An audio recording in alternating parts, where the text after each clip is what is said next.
There are a few directors that I'll go into their films sight unseen because of their track record with delivering stories that I love, like Edgar Wright, Christopher Landon, and the duo known as Radio Silence. Their newest release, Abigail, looks like it could be a bloody good time. So was it? After a group of criminals kidnaps the ballerina daughter of a powerful underworld figure, they retreat to an isolated mansion, unaware they were locked inside with no normal little girl. So what I'm about to talk about is shown widely in the trailer, so it's not really a spoiler, but if you want to go in totally blind and you haven't watched the trailer, tap out now and then come back after you've seen the movie. But for anybody that knows the type of horror this is, Abigail is a dainty little vampire who iconically says, "I like playing with my food," before devouring some poor soul. Well, I mean, poor soul, it's not really accurate. I mean, a group of baddies take part in a scheme that they didn't fully understand, and now they're trapped in a mansion with a spinning Sangra sucker. F around and find out, right? There's certainly some feels in the aesthetics of Ready or Not, another of the directing duo's hit horror. But this one, it takes on a flair all of its own to deliver blood-soaked mayhem and carnage. Now, there's a bunch of people that you're going to recognize that star in this. Melissa Barrera, Dan Stevens, who killed it in Godzilla x Kong, Kathryn Newton, who just came off another horror with Lisa Frankenstein. There's also Kevin Durand, Angus Cloud, and the always excellent Giancarlo Esposito. Then filling the titular role is Alicia Weir, who I most recently saw in Wicked Little Letters. Now, the mansion that the group uses as a hideout, it is perfect for this kind of cat and mouse horror. Once the crap starts to hit the fan and the crew finds out Abigail in what she appears, that's when the utter chaos ensues. I mean, this wasn't ever scary, but it did contain a lot of tense sequences that are alternately augmented by a looming score or total silence. And both are effective in creating the sense of foreboding and dread, which the directors then reward us with some utter brutality. Now, there is a portion that felt like it was lifted directly out of The Usual Suspects. Maybe it was a deliberate nod to that mysterious thriller, but it did stand out as either odd or cringily stolen. Really, though, the film shares some others in common with that high story, too. I mean, we have a group of criminals who are all brought together, and here they don't know each other or trust one another, but they have to work together in order to survive the night. There, they're just trying to survive Kaiser Soze. Well, Melissa Barrera is excellent in this. She continues to play a tough but wounded individual who has a soft spot hidden inside. But for self-perseverance, she keeps that portion hidden. She gets to showcase her action chops, both delivering and taking some crazy hits. And Dan Stevens is full of sour machismo, making him almost instantly unlikable, but still charismatic within the group context. Now, I didn't typically like him, but we're also not meant to buddy up with his abrasive persona. And he executes it well. Now, Kathryn Newton is bubbly, but she's not ditzy. And she's crafty and also a little too trusting or naive. She has some charming moments, as well as some laugh-out-loud times where she gets to show off a mix of sweet and spicy. Now, Kevin Durand is kind of the comic relief in this. Some of it is stereotypical, muscly, dumb guy. But while he is huge and bulking with a very intimidating presence, he's also incredibly nice, until he needs to be mean. And then watch out. Now, he made me laugh multiple times, even though a lot of the humor was obvious and even sometimes a bit cliche. Now, outside of Barrera being a huge standout, the true star of this bloody horror is Alicia Weir as Abigail. The young actress delivers a mixture of distraught and terrified child, and then razor-toothed maniac who just plays tons of mind games with snark and wit. Now, I love the looks that she gave. Some were unhinged, while others are soft and demure. I mean, it was especially effective once we saw what she was really about, and then would still put on the frightened expression. I mean, the level of deviousness contained within her eyes, that was pure awesomeness. Now, I think for the story arc, a lot of it is going to be predictable. Really, the surprise of who Abigail is, it's not really the crux of the story.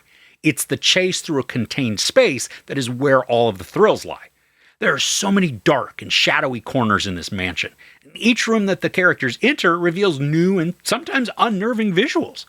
And I think a lot of what we're shown telegraphs all of the elements. But I was having a blast with the pursuit and then all of the bloodshed that, I didn't really care that a lot of the progression was being obvious. And then talk about blood, there is an immense amount that is used to coat the walls and the characters. You remember that scene in The Meaning of Life where the dude says, "Bring me a bucket"? Well, Radio Silence do more than that, and they bring a whole vat when it comes to the blood that flows. I mean, it is gruesome and spectacular, and they take full advantage of the supernatural angle to provide an effect that they really excel at. Now, this is an hour and 50-ish minutes, but I didn't notice the time at all. The first act of the film spends a good amount of time getting us introduced to the characters. Now, yeah, they're made to be strangers, even to each other, but that doesn't prevent character development from being established so that we get a sense of who each is. And I also appreciate the patience that the directors take in getting us invested in the players. And if they didn't, a character like Kevin Durand, while endearing in his own dumb right, I wouldn't have cared if he got taken out. But because we spend time with him, there's a certain level of concern over his safety. And we don't get a lot of that sort of storytelling nowadays. Everything rushes right into the action and then neglects the characters. So when they're in danger or maybe faced with a decision, it's not impactful. Here, I was invested in the crew, even if I didn't like them, like Dan Stevens' character. I was still in it to see if he'd make it through the night.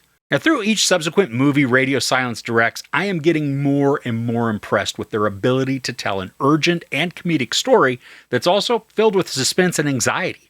Their last several movies have just executed the horror, thrills, gore, and humor in a wonderful combination. Abigail, it's no different.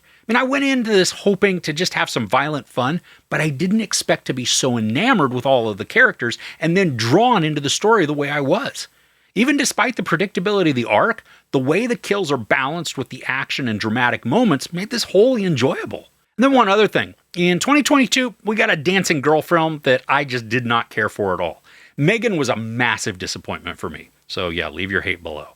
Now, in 2024, we have another dancing girl movie.